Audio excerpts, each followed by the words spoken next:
There is no sign of a slowdown of gold buying by central banks around the world. Is that a sign of something that is yet to come?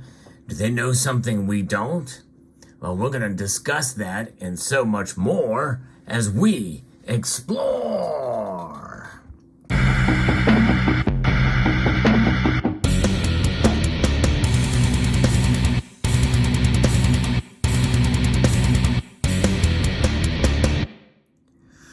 Gold's price is reaching an all-time high. It is within spitting distance of that all-time high now. And the data that I'm going to be reporting from is actually current as of the end of February. Likely news about March's numbers will come fairly soon. But regardless, gold prices have been high for a while. And higher prices, you would think that some places would stop buying gold. Some central banks would stop. But that is not the case according to the latest numbers that I'm going to be reporting on here from gold.org. And if you enjoy videos like this where I talk about the markets, where I talk about gold and silver and how it relates to the economy and also what nations are doing with gold, I hope you will consider pressing that thumbs up button down below, subscribing to the channel, pressing that notifications bell so that you can be apprised of the latest video that makes its way across your device. So there's no signs of stalling in February. The momentum continues on. Global gold reserves rose by 52 tons during the month of February, which is the 11th consecutive month of net purchases following January's 74 tons. This excludes an updated data from Russia, which we'll talk about momentarily, but still maintains the upward trend based off of the 12-month moving average since June of 2022. On a year-to-date basis, central banks have reported net purchases of 125 tons, which is the strongest start to a year dating back to at least 2010. Folks, that's pretty big news. We remember what we had for the year, capping in the year of 2022, that more gold has been bought by central banks than since 1967. Pretty wild. The Summer of Love, also the first year that the Krugerrand was born as the first 1-ounce gold bullion coin issued in the modern age. Yes, indeed. So this is something else. So central bankers became net buyers on an annual basis, and that is when, since 2010, one of the more significant updates for February came from the Central Bank of Russia, which published its gold reserve for the first time in over a year. It reported gold holdings of 2,330 tons at the end of February 2023, which is 31 tons more than at the end of January 2022 when it last reported. However, no indication was given on the exact timing of the gold purchases over the period. So we have assigned the reported change to February until more information is available. So based on the new information, gold reserves account for 24% of Russia's international reserves, almost a full quarter of them. The People's Bank of China reported its gold reserves rose by 25 tons during the month to 2,050 tons. This was the largest single purchase in February, and is the fourth consecutive month in which China's gold reserves have risen, growing by 102 tons over that period. Central Bank of Turkey also continued its recent gold buying spree, now 15 consecutive months, adding over 22 tons.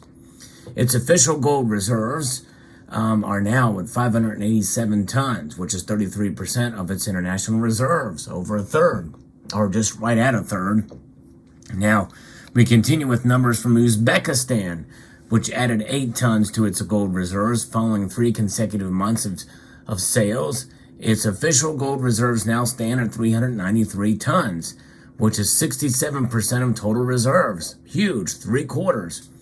The Monetary Authority of Singapore increased its gold reserves by nearly 7 tons, lifting them to 205 tons and over 51 tons higher than at the end of 2022.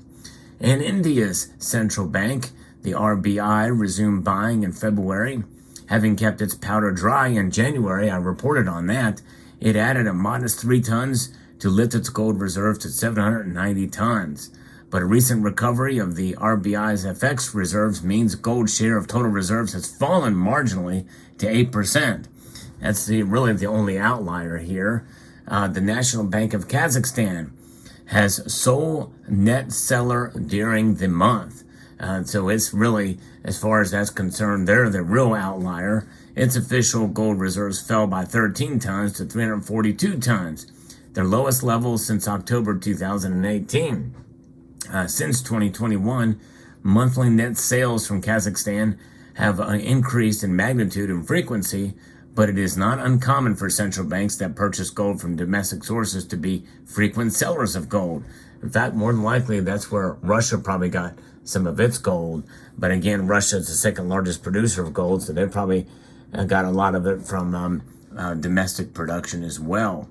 And so fascinating indeed. It is remarkable to see how much of the buying that has gone on in these nations, at least up until February. It'll be very interesting to see what data looks like for March, and especially in April, as gold seems to be climbing a bit.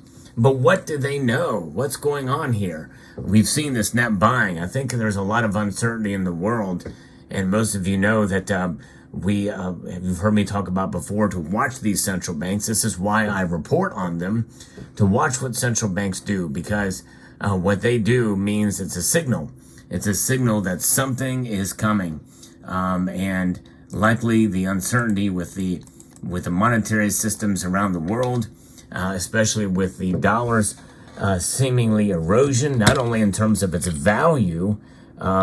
It's losing value at a rate of 6% per year as of the latest numbers, but also in the fact that the dollar is eroding, and the dollar is eroding in value, and also the fact that we are seeing more and more unrest, and the dollar is eroding in terms of its influence around the world. That influence is something that is being chipped away slowly, but at an increasing rate against the other currencies. And many people feel that the dollar's dominance is going to really wane in 2023. I think most analysts out there, it's even making mainstream news sources that aren't necessarily friendly to sound money advocates, or even recognizing what's going on with BRICS nations and how more and more nations are abandoning or wanting to decouple from the dollar. Right now, Russia is encouraging BRICS to develop its own kind of currency, or something to fight the dollar, maybe coming together with that. We're seeing China now wanting to work with Malaysia to create a currency to trade with, or what have you. So it's very interesting to see what's happening, and they wanting to kind of come up with some sort of other trade unit, currency trades, and I don't know how that's going to necessarily work out. Are they going to create something like the euro? You've heard me talk before about an Eastern central bank union, which could create a currency that Russia could take part in, but not necessarily dominate. And then we've also heard about other exchanges forming, such as forming currencies that are tied to gold and what have you. We'll see how it plays out, but nonetheless, all of that is putting some strain on the dollar. The petrodollar, many people feel, is all but dead right now. And so with that being said, and their own currencies in some of these nations are not very strong, more and more nations are turning back to gold. And I've commented on this before in prior videos that many of these nations are essentially being forced back into it.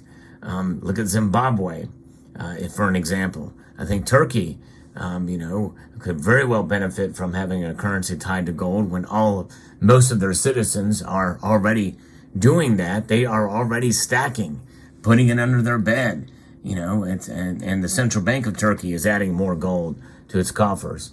They believe in gold, and many people in the East do, but their governments don't want to be constrained by gold. They do not want to be constrained by it at all.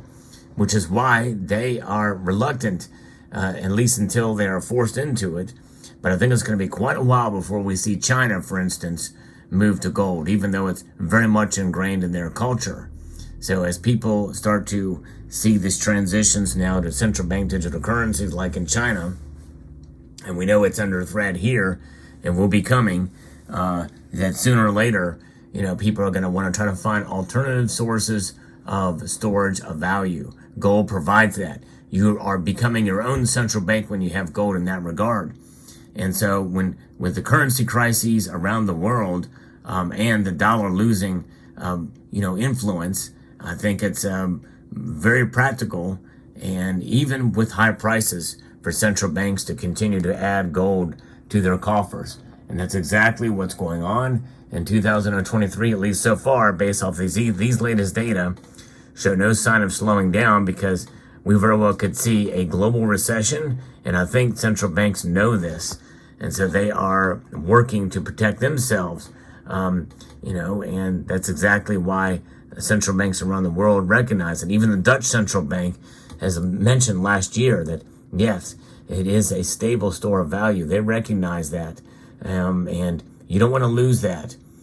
This is why I am continuing to hold my gold, and I'm somewhat changing some of my strategies with gold because the price is so high right now, but that's a topic for another video. But nonetheless, we will continue to press on and protect ourselves against the erosion of the dollar in more ways than one, and we hold on to gold. Let me know what your thoughts are in the comment section below. Hope you found this video insightful, informative, and educational. I'd like to extend a multitude of gratitude to you all for taking the time to watch, and to encourage you to please rate, share, comment, and subscribe.